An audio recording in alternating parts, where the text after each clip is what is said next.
नाज़रीन अस्सलामु अलैकुम वरहमतुल्लाहि वबरकातुहू। सीधी बात की अहम तरीन पेशकश सलाम बेंगलुरु में आप लोगों का इस्तकबाल है। आइए देखते हैं कर्नाटक भर से क्या ताज़ा तरीन खबरें हैं। बाइक व्हीलिंग के जुनून ने दो नौजवानों की जान ले ली। बीबीएमपी के इजाजत के बगैर फ्लेक्स बोर्ड लगाना महंगा पड़ेगा, 6 महीने जेल में हो सकते हैं। बरसात का मौसम, बिलों से बाहर आने लगे सांप, सूफिया हाई स्कूल में घुसा सांप। शिमोगा नाले में फंसकर 2 बल्दियाती मजदूर हलाक। उल्लाड़ हाई वोल्टेज बरकी तार के झटके से यूसुफ नामी नौजवान जान बहा। चित्रदुर्गा कार समेत एक शख्स को भी जिंदा जला दिया गया। मैसूर गैरकानूनी हुक्का सेंटर पर बल्दिया की छापामार कार्रवाई शुरू। मैसूर डीसी दफ्तर के करीब लगाए गए डिवाइडर से बाइक की टक्कर, अफगानिस्तानी बाइक सवार जान बहा। बेंगलुरु के मुख्तलिफ इलाकों में लूट खसूट की वारदात, सुबुकदोश जज के घर को भी बनाया गया निशाना। सीसी कैमरा निकालने से इंकार करने पर कांग्रेस लीडर पर शरपसंदों का हमला, कांग्रेस लीडर अस्पताल में दाखिल। उड़पी कांग्रेस कारकुन पर कारिश तालिबा को जहनी व जिस्मानी हरासा करने का लगा इल्जाम, मुकदमा दर्ज, मुलजिम फरार।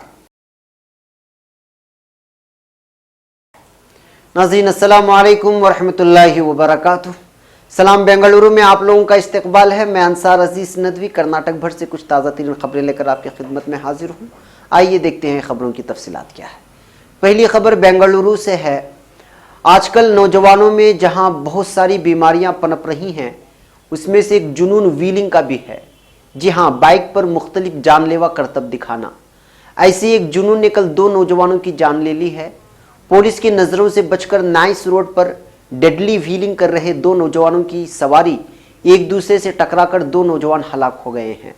महलूकीन की शनाख्त चामराजपेटे की मुकीम बताए जा रहे हैं, जबकि उनकी नामों की शनाख्त नहीं हो पाई है। पुलिस ने मामला दर्ज कर लिया है। एक और खबर बेंगलुरु से। यहां बीबीएमपी ने अपने ताज़ा फैसले में यह बात बयान की है कि अगर बीबीएमपी की इजाज़त के बगैर फ्लेक्स बोर्ड चस्पा करता है कोई, तो उसको 6 महीने की जेल की सज़ा होगी। यहाँ एक खुसूसी काउंसिल की मीटिंग में यह फैसला लिया गया है। काउंसिल ने यह भी फैसला लिया है कि वो तमाम फ्लेक्स बोर्डों पर पाबंदी आयद करे। ये सब शहर को साफ सुथरा रखने के अलावा बैनर्स की सरदर्द से छुटकारा पाने के लिए किया गया है। काउंसिल मेंबरान का कहना था कि अंडरपास, फ्लाईओवर, स्काई वॉक्स और प्राइवेट बिल्डिंग्स में लगाए जाने वाले होर्डिंग और हर फ्लेक्स बोर्ड शहर की खूबसूरती को बर्बाद कर रहे हैं।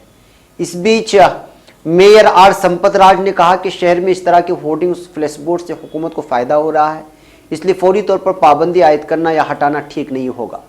बीबीएमपी कमिश्नर एन मंजुनाथा का कहना था कि हमने किसी भी कंपनी को, चाहे शख्सी हो या जमात, 1 साल में होर्डिंग्स लगाने की या लटकाने की इजाज़त नहीं दी है।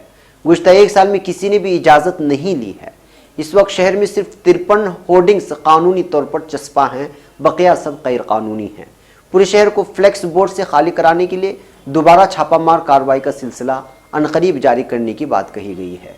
मलहूज रहे कि राममूर्ति नगर में 2 दिन कबल फ्लेक्स बोर्ड निकालते वक्त बीबीएमपी के कारकुनान को निशाना बनाया गया था कुछ शरपसंदों की जानिब से, और इस सिलसिले में अब तक 7 अफराद को गिरफ्तार भी कर लिया गया है। अब खबर बेंगलुरु से। बरसात के मौसम में सांप बिलों से निकलकर अपनी ग़िज़ा की तलाश में इधर उधर भटकते रहते हैं। ऐसे में अगर सांप किसी घर या स्कूल या अवामी जगहों पर घुसते हैं तो फिर वो सुर्खियां बन जाती हैं। ऐसा ही एक ताज़ा मामला यहाँ बेंगलुरु के सूफिया हाई स्कूल में सामने आया है। बताया जा रहा है कि स्कूल स्टाफ स्पोर्ट्स रूम में जब बास्केटबॉल लेने के लिए आए तो एक सांप को यहाँ स्पोर्ट्स अशिया के पीछे छुपा देखा, तो फौरी दरवाज़ा बंद करके बीबीएमपी को इत्तला की गई।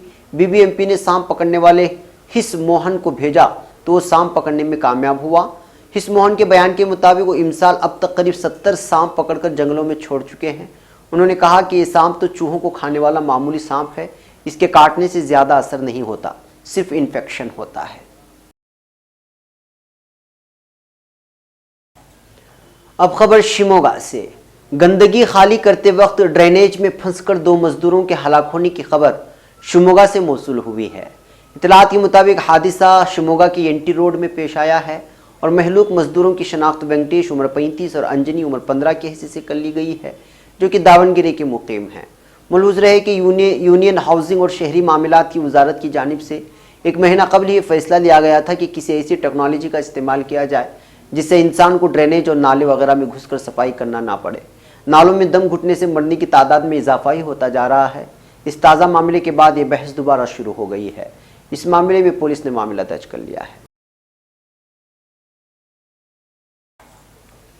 अब खबर बेंगलुरु से। उल्लाल दरगाह कॉलेज के एक जेर तामीर इमारत में एक लोहे की छत सरकाते वक्त हाई वोल्टेज बरकी तार लगने से एक नौजवान के जान बहक होने का हादसा पेश आया है। इतलात के मुताबिक महलूक की शनाख्त यूसुफ की हैसियत से कर ली गई है। लोहे के सीढ़ी पर खड़े होकर शीट निकालते वक्त दरगाह के बाहर मौजूद ट्रांसफार्मर की हाई टेंशन बरकी तार सीढ़ी से जुड़ गई, जिसकी वजह से बरकी तार का इतना जोर का झटका लगा कि यूसुफ जाए हादसे पर ही फौत हो गया। बताया जा रहा है कि यूसुफ यहां अरबिक कॉलेज में सेंटरिंग का काम कर रहा था। उल्लाल पुलिस थाने में मामला दर्ज कर लिया गया है। अब खबर चित्रादुर्गा से। यहां खड़ी की गई एक कार में अचानक आग लगने या फिर लगाए जाने की वजह से कार में मौजूद एक शख्स के साथ पूरी कार जलकर खाक होने की इत्तलात मौसूल हुई हैं। तफसीलात के मुताबिक कार में मौजूद शख्स इस कदर जल चुका था कि उसकी शनाख्त मुश्किल हो रही थी।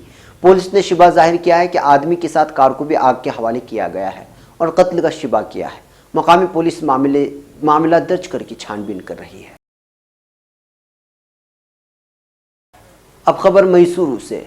शहर में दिन ब दिन गैरकानूनी हुक्का सेंटर की भरमार होती जा रही है और नौजवान तबका शराब सिगरेट के अलावा हुक्के के नशे का भी आदी बनता जा रहा है। इसी तरह के हुक्का सेंटर पर कल यहाँ के बल्दिया अराकीन ने छापामार कार्रवाई करते हुए कई सेंटरों को सील कर दिया है। रेस्टोरेंट के नाम पर यहाँ हुक्का का नशा करवाने का इल्ज़ाम आयद किया गया। बताया जा रहा है कि इस तरह के सेंटर्स में दूर से पढ़ाई के लिए आने वाले तलबा और तालिबात की तादाद ही ज़्यादा हुआ करती है। हुक्का सेंटर आजकल एक फैशन का नाम भी हो गया है। एक और खबर मैसूरू से। यहाँ गुज़िश्ता रात जिला अफसर के दफ्तर के करीब लगाए गए कमान यानी डिवाइडर से एक बाइक टकरा जाने के नतीजे में बाइक पर सवार एक शख्स के जान बहक होने और दूसरे के सख्त जख्मी होने की खबर मौसूल हुई है। फौत होने वाले नौजवान की शनाख्त अफगानिस्तान से ताल्लुक़ रखने वाले सलीम की हैसियत से कर ली गई है, जबकि दूसरा सवार जियाउल्लाह नामी नौजवान सख्त जख्मी है।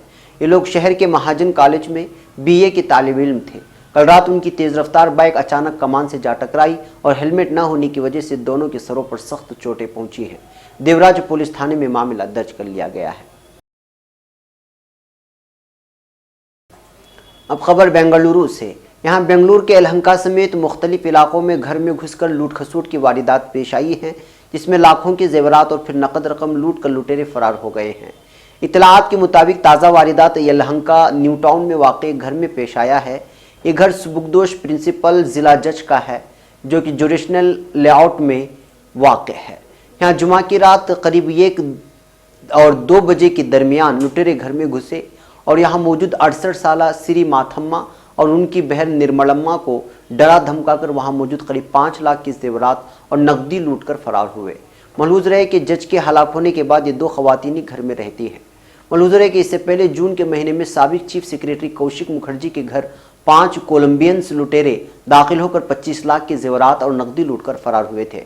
उसके अलावा दोड्डा बोम्मसंद्रा नामी इलाके में घुसे हुए 3 लुटेरे 85 साला एक साइंटिस्ट बनाम चंद्रशेखर को लूट लिया था। लुटेरे ने उसको बांधकर घर में मौजूद जेवरात और 30,000 की नकदी लेकर फरार हो गए थे। ताज़ा वारदात के बाद आवाम की निगाहें पुलिस की जानिब है।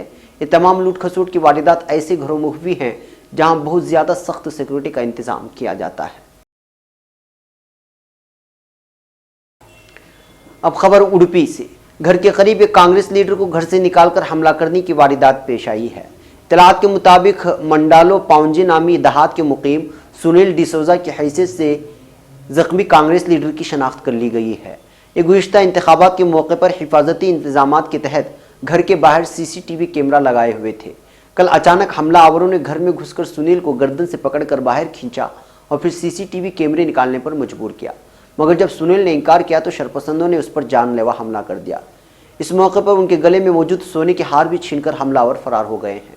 मुलजिमान की शनाख्त पाउंजे गुड्डे का संदीप और दूसरा हमलावर का नाम भी संदीप बताया गया है। मलपे पुलिस थाने में मामला दर्ज कर लिया गया है। बताया जा रहा है कि इस हमले का मास्टरमाइंड BJP उमेश पुजारी है और उसके इशारे पर यह हमला करवाया गया था। अब खबर उडुपी से। यहाँ एक ग्राम पंचायत के रुकन और कांग्रेस पार्टी के हिमायत याफ्ता रुकन के खिलाफ एक कॉलेज तालिबा के साथ जिनसी व जिस्मानी हरासानी किए जाने का इल्जाम लगाया गया है। इतलात के मुताबिक मुलजिम की शनाख्त प्रदीप शेट्टी उम्र 40 की हैसियत से कर ली गई है, जो कि लकड़ियों का ताजिर और पेरडोर के भायरपनाहली ग्राम पंचायत का रुकन भी है। हिरियड़का पुलिस थाने में दर्ज शिकायतनामे के मुताबिक कुड़ाल समाज से ताल्लुक रखने वाली कुंदापुर कॉलेज की एक तालिबा को जिस्मानी व जहनी परेशान करने का इस पर इल्जाम लगाया गया है। मुलजिम बस अड्डे पर पहुंचकर मज़कूरा तालिबा के साथ गलत रवैया इख्तियार करते हुए गंदी गालियां दिया करता था और पीछा करते हुए जिस्मानी ताल्लुकात बनाने पर मजबूर करने के अलावा खींचातानी किया करता था। इसी के चलते लड़की के भाई संजय कुलाल ने पुलिस थाने में मुलजिम के खिलाफ शिकायत दर्ज की है। मुलजिम प्रदीप शेट्टी शादीशुदा है और मामला दर्ज होने के बाद मुलजिम फरार बताया जा रहा है। नाज़रीन, सलाम बेंगलुरु में आज के लिए इतना ही। इंशाल्लाह कल फिर सलाम बेंगलुरु में कर्नाटक भर से कुछ खबरें लेकर आपकी खिदमत में हाजिर होगी। हमारी पूरी टीम को इजाज़त दें। अस्सलामु अलैकुम व रहमतुल्लाहि व बरकातहू।